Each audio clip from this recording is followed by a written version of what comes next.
آج کی یہ حدیث مسلمانوں کے آپس کے تعلقات اور معاملات کے بارے میں۔ اعوذ باللہ من الشیطان الرجیم، بسم اللہ الرحمن الرحیم۔ قرآن کریم میں اس کے حوالے سے کیا بات آ رہی ہے، اور یہ بڑی اہم بات ہے، بڑا اہم ٹاپک ہے جس پر آج حدیث دیکھیں گے۔ یعنی اللہ فرما رہے ہیں انما المؤمنون اخوۃ، یعنی مومن تو بھائی بھائی ہیں۔ فاصلحوا بین اخویکم، سو اگر ہی ایسا ہو جائے کہ دو بھائی آپس میں لڑ پڑیں تو ان میں صلح کروا دو۔ پھر اسی طرح اللہ فرماتے ہیں وَلَا تَعَوَنُوا عَلَى الْإِثْمِ وَالْعُدْوَانِ، اور گناہ اور زیادتی کے کاموں میں ایک دوسرے کی مدد نہ کرو۔ اور ان آیات سے ہمیں کیا پتہ چل رہا ہے کہ یہ دو بڑی اہم نصیحتیں ہیں جو اللہ سبحانہ وتعالیٰ ہمیں دے رہے ہیں۔ اس کے علاوہ بھی اور بے شمار سبحان اللہ، اللہ کی بتائی ہوئی باتیں ہیں جن پر عمل کر کے زندگی خوبصورت، زندگی میں بھی خوشیاں، اور آخرت میں تو انشاءاللہ اللہ تعالیٰ نے وعدہ کر رکھا ہے کہ جو میرا بندہ بن کر رہے گا آخرت میں اس کے لیے اجر بے شمار ہے۔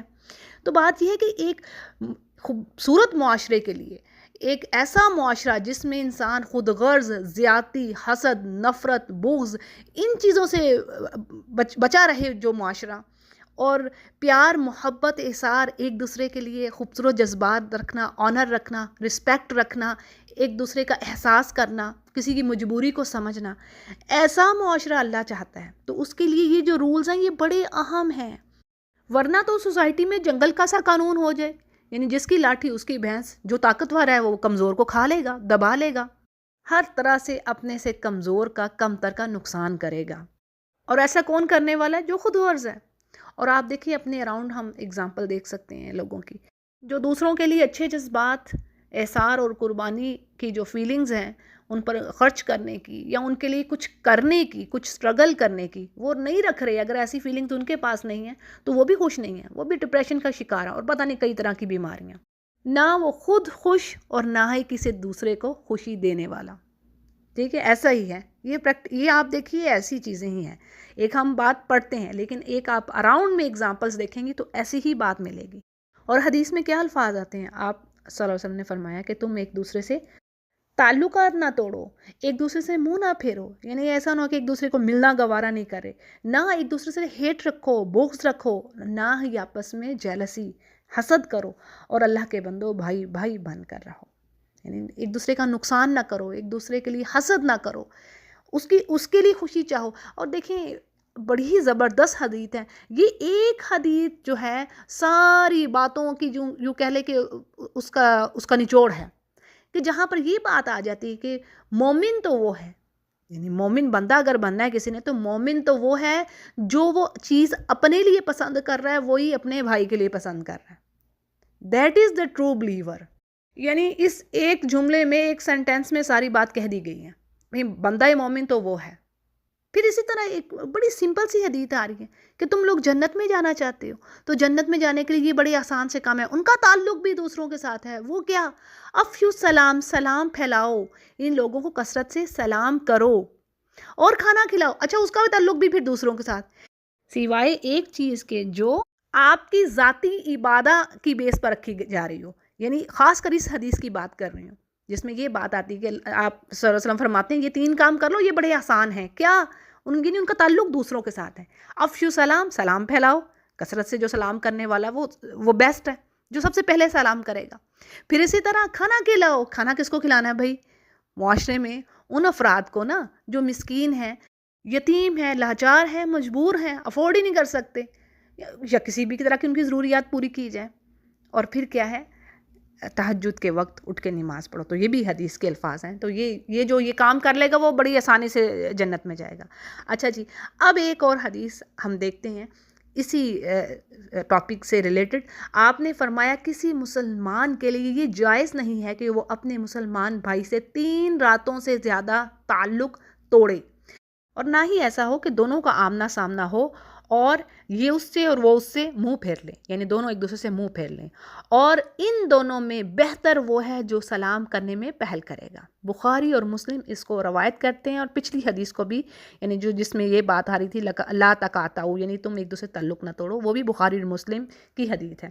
اب دیکھیں اس میں یہ جو حدیث پڑھی ہے کہ 3 دن سے زیادہ ایک دوسرے سے تعلق نہیں توڑنا، اس کے بینیفٹس کیا ہیں؟ دیکھیں اسلام نیچرل دین ہے، دین فطرت۔ اب اگر کسی سے جھگڑا ہو گیا، کسی بہن کا دوسری بہن سے یا بھائی کا کسی اپنے بھائی سے ہو گیا، اب یہ فطری ایک نیچرل بات ہے کہ جس سے انسان کا معاملہ خراب ہو جائے، اس سے کچھ عرصہ اس سے بات کرنے کو اس پہ طبیعت نہیں اٹھتی، یعنی اس سے بات کرنے کو موڈ نہیں ہوتا. تو اب اس چیز کا لحاظ رکھتے ہوئے، یعنی اس کی مناسبت سے یہ رعایت دے دی گئی کہ اچھا اگر کسی وجہ سے جھگڑا ہو گیا ہے اور وہ بات کرنا پسند نہیں کرے آپس میں، تو اس پر اجازت دے رہی ہے شریعت کہ 3 دن تک، یعنی اس چیز کی اجازت ہے کہ وہ آپس میں اگر بات چیت نہیں کر رہے. لیکن اگر وہ ان معاملات کو اور طول دیتے ہیں، لمبا کرتے ہیں، تو ان کا یہ عمل معاشرے میں فساد کا باعث ہے، اور اس کے اثرات کہاں کہاں تک جاتے ہیں ایون ان کو خود اندازہ نہیں ہوتا، کیونکہ شیطان تو سوچنے سمجھنے کی صلاحیت نہیں ان کو، وہ چھین لیتا نا غصے میں اور جھگڑے میں، فساد میں، ظلم و زیادتی میں. آپ کو یہ سمجھ ہی نہیں آ رہی ہوتی کہ ہم کر کیا رہے ہیں، کیونکہ وہ آپ سیدھے راستے سے انسان بھٹکا ہوتا ہے. اور سب سے پہلے جس ہستی کو وہ نقصان پہنچاتا ہے، سب سے زیادہ جس کے لیے وہ ہارمفل ہوتا ہے، وہ اس کی اپنی پرسنالٹی ہوتی ہے، اپنی ہی شخصیت کو ڈیمیج کر رہا ہوتا ہے. غم و پریشانی، غصہ اور یہ انتقام کیا ہے؟ یہ اس کی اپنی ہی صحت کو خراب کرنے والی چیزیں ہیں. لیکن وہی نا کہ شیطان، جیسے اللہ نے کہہ دیا کہ تمہارا کھلا دشمن ہے، اس کو ہم پہچان ہی نہیں پا رہے ہوتے. تو اس پر ایک اور بڑی اہم حدیث ہے.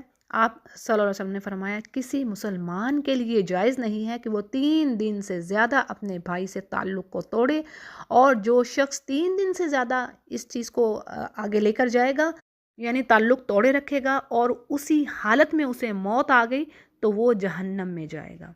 اسے ابو داؤد نے ایسی سند کے ساتھ روایت کیا ہے جو بخاری کی شرط پر ہے. پھر اسی طرح ایک اور حدیث میں الفاظ آتے ہیں کہ جس نے 1 سال تک اپنے بھائی سے تعلق کو توڑا، تو گویا اس کا یہ عمل اپنے بھائی کا خون بہانے کے برابر ہے. کیسی ہلا دینے والی وارننگز آ رہی ہیں ان احادیث میں. پھر اسی طرح ایک اور حدیث، بڑی ہی اہم حدیث یہ بھی، اس میں کیا بات آ رہی ہے؟ آپ صلی اللہ علیہ وسلم نے فرمایا تعرض الاعمال فی کل اثنین و خمیس، یعنی ہر پیر اور جمعرات کو انسانوں کے اعمال اللہ کے سامنے پیش کیے جاتے ہیں. پھر کیا بات آتی ہے؟ فَيَغْفِرُ اللَّهُ لِكُلِّ امْرِئٍ لَا يُشْرِكُ بِاللَّهِ شَيْئًا، یعنی اللہ ہر اس شخص کے گناہ معاف فرما دیتا ہے جس نے اللہ کے ساتھ شریک نہ ٹھہرایا، یعنی اس نے شرک نہ کیا ہو، اس کے گناہ معاف کر دیے جاتے ہیں. ٹھیک ہے، یعنی ہر پیر اور ہر جمعرات کو جو گڈ ڈیڈز ہیں، بیڈ ڈیڈز ہیں انسانوں کے، وہ اللہ کے سامنے فرشتے پیش کر دیتے ہیں. ٹھیک ہے، کہ یہ اعمال ہیں یا رب تیرے بندوں نے جو کیے ہیں. اب کیا ہے کہ جنہوں نے شرک نہیں کیا ہوتا، یہ بھی بڑی پوائنٹ کی بات ہے. ٹھیک ہے، یعنی جنہوں نے اللہ کے ساتھ دوسروں کو شریک نہیں ٹھہرایا ہوتا. اور آپ کو پتہ ہے شرک کے بارے میں کیا بات آتی ہے کہ شرک خفی میں مسلمان بھی مبتلا ہیں. آپ صلی اللہ علیہ وسلم نے فرما دیے کہ میرے امتی شرک کریں گے لیکن ان کو اندازہ نہیں ہوگا کہ وہ شرک کر رہے ہیں. ایسا وہ خفی چھپا ہوا شرک کر رہے ہوں گے. جیسے حدیث وہ والی کہ کالی رات، کالا پتھر اور کالی چونٹی کسی کو نظر آئے گی تو اس کی مثال دی گئی کہ اس طرح میرے امتی شرک کریں گے. تو اسی لیے شرک سے بچنے کے لیے دعا کو ہمیں پڑھنا ہے. کئی بار میں اپنے لیکچرز میں کہہ چکی ہوں کہ اس کو واجب کر لیں اپنے اوپر، اس دعا کو. ٹھیک ہے، تو اب بات کہی جا رہی ہے کہ جنہوں نے شرک نہیں کیا ہوتا اللہ کے ساتھ، ان کے گناہ معاف فرما دیتا ہے اللہ ہر منڈے اینڈ تھرسڈے. ٹھیک ہے جی، یہ بات ہو رہی ہے. اب کیا آگے بات ہے؟ الا امرأ، مگر وہ دو شخص، کانت بینہ و بین اخیہ شحناء فیقول اترکوا ہذین حتی یصطلحا.